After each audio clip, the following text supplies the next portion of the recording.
May 2023 GTA housing report. So, is it a housing affordability issue, or is it a housing allocation issue? It's a housing allocation issue, and here's why. There are over 12 million empty bedrooms in Canada. So we need to rethink the utilization of our housing stock. And one of the ways that we're doing that is with the self-funding house. I've partnered with Derek Lobel, who's written a book, a trilogy of books, the first one being the self-funding house.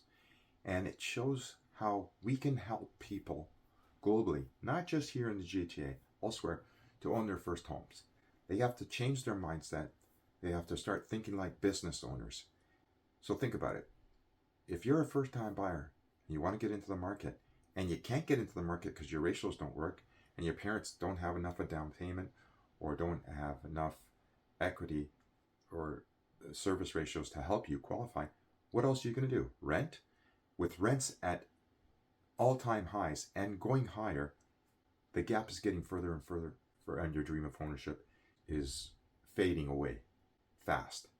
If you stick with traditional thinking. The reality is, though, zoning is changing all over Ontario, to be specific. Now we're in Ontario, where you're allowed to have 3 separate units per property. Toronto has been even accelerated that change even faster by going to 4 units per property, subject to obviously guidelines, safety guidelines, fire code, and electrical safety and things like that, so everyone's safe.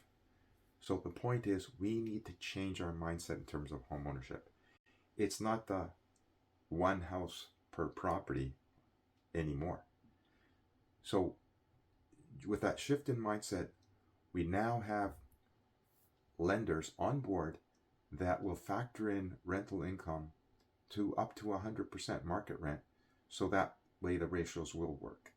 And that will definitely help a lot more buyers be able to qualify and own their first homes.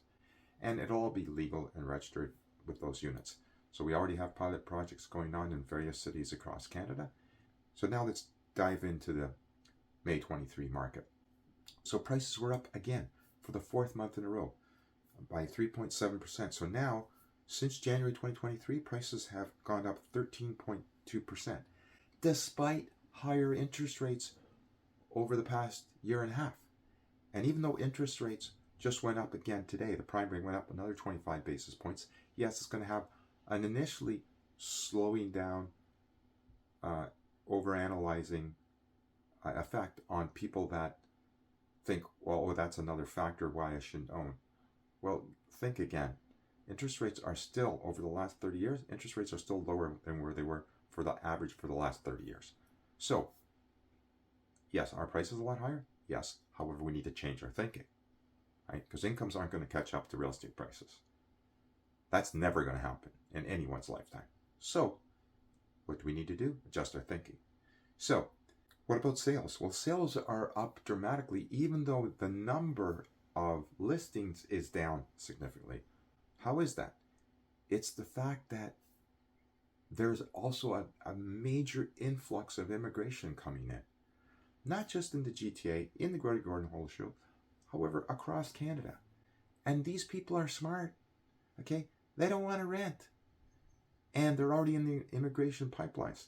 So we literally have hundreds of thousands of immigrants coming into the country of Canada. And we know that about 40% are going to select Ontario, the Greater Golden Horseshoe. So where are they going to go? A lot of them want to own their own homes, and they have the wherewithal, the financial wherewithal to do it. So guess what? We better get with the program, or we're going to miss out. We're going to be on the sidelines. So take a look at our report, get dialed in, and know that if you want access to ungoogleable stuff, Actus is always here to help you. Talk soon. Thank you.